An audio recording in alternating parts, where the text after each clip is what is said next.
Hello and welcome to another edition of your favourite recycling podcast. That is, of course, Recycle, Don't Be a Waster. In today's episode, we are going to cover a news story that I saw this week, and that is about what in South Australia they are calling a nappy tax, or at least some opposition politicians are calling a nappy tax. And fundamentally, this nappy tax is billing per weight of residential bins. So, say you leave your bin out on your street, for garbage collection on a Tuesday night, and your house leaves the bin out, and then the person next door leaves their bin out. In the current scenario, that's all paid for through council tax, and everyone pays the same. What people are proposing is that people will pay differently depending on how heavy their bin is, and this is almost as a way to incentivize people to recycle more, etc., reduce waste going to landfill. The usual stuff that we also see, of course, in the rationale for waste levies or landfill levies for commercial customers that we've covered in previous podcasts. So this idea has come from something called the Green Industries Department of South Australia, and they're examining this pay-as-you-throw waste disposal system. People obviously are up in arms. Why would they be up in arms? Because, I suppose a couple of reasons. Firstly, nobody wants to pay more money for anything. We are living in a cost of living crisis, and people, I suppose if there's anything they don't want to spend money on, garbage collection is certainly pretty close to the end of the list. So, or the last in the queue, let's say. So, why are people promoting this idea? I suppose the idea is that if you produce more waste, you should pay more. And this is the idea that, if everyone is equal, people have a choice whether they buy containers, whether they, don't take plastic bags, whether they make choices that would actually reduce the amount of waste they produce. And that's valid enough. But, clearly, every household is not the same. People are at different stages of life. Some houses may have 6 to 7 people living there. They could have kids, grandparents, a couple. Other households could just be single people. And so clearly the waste being produced is hugely different.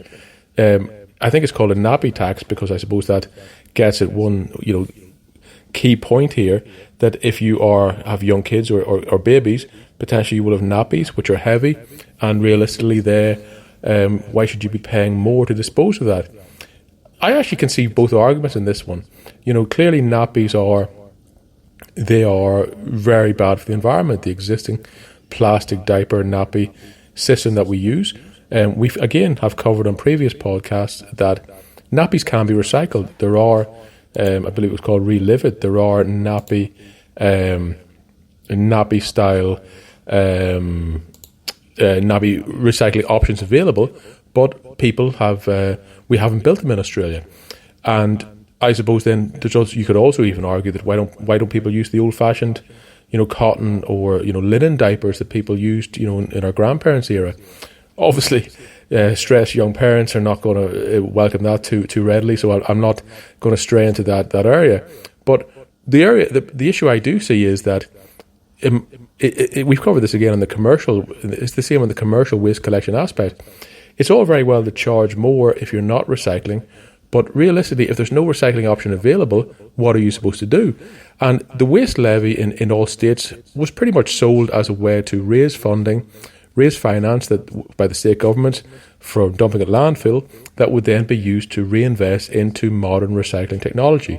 The unfortunate facts are that this hasn't really happened, and that the money raised has just gone towards paying, general government expenditure. And so what's happening is really, you could argue it's a hidden tax on waste producers. This would be the same instance in this context, whereby if you're producing food waste or any other type of waste, a nappy waste or food waste or whatever it is, but realistically the council's not offering you a nappy waste bin, they're not offering you a food waste bin, realistically then they're not really providing you an option of not, you can't really avoid this tax. And if you can't avoid it, the waste produced is going to be the same. It's not really going to enable you to reduce the waste that you're producing. I could see the point of it making you reduce waste and recycle more if there actually was a viable recycling option available. So I think these things, we need very much joined up thinking. I don't think we can just punish people, increase taxation, hit people who produce more. And clearly, we have a very low birth rate in Australia. And I imagine as time goes on, that'll become more and more of a newsworthy story for the future of the pension system and social security, etc. So, look, I think we certainly don't want to be penalising younger families, larger families, through this waste collection methodology. And I think, this idea, it's clearly, at the moment in South Australia, there's a Labour government who have, of course, distanced themselves from this. It's not from the Labour Party, but it's from an agency inside the government. The leader of the South Australian Liberal Party, of course, has taken this opportunity to, of course, lambast the policy and really say what a bad idea it is, align himself with the Aussie battlers and say it's, there's a cost of living challenge, etc., and show that he's the man of the people. And, of course, that's what politicians will do. I certainly imagine that this would be such an unpopular policy that I highly doubt it will be implemented. There are also, even if it was implemented, there are significant problems with the implementation strategy. The first would be, you really do need better weights and measures on the trucks. It would be quite easy for anyone to say that the weights are not correct. How would you actually bill people directly? You'd have to get rid of council tax. Would you be billed per bin picked up if you're heavy this week but light last week? Would that be a separate bill each week? Which would be completely different to the existing system whereby we pay an annual fee. So even the collection methodology will be extremely difficult to implement and probably enough to put most people off as is. Other aspects would be, this would lead to certainly illegal dumping. I think anyone who's honest will admit to have dumped in their neighbour's bins at one time or another. If your neighbour's leaving their bin on the street on a Tuesday night and it's half empty and you've got a family and yours is overflowing, there's nothing really wrong in most people's view with putting your rubbish in the other person's waste, your waste in the other person's bin. So if you're billing by weight, that won't be as doable. And realistically, you need to have locks in every single bin, because otherwise people will fly tip in your bin to avoid, there'll be people walking around at, midnight illegally dumping in your bin, which will create major issues. But most of all, it will really decimate any community feeling in your neighbourhood.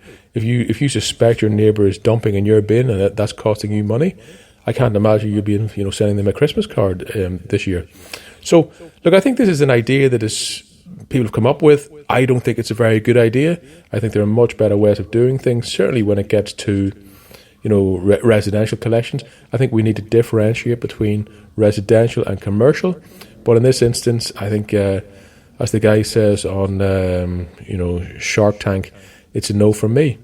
So I think we'll leave it there today. And recycle. Don't be a waster.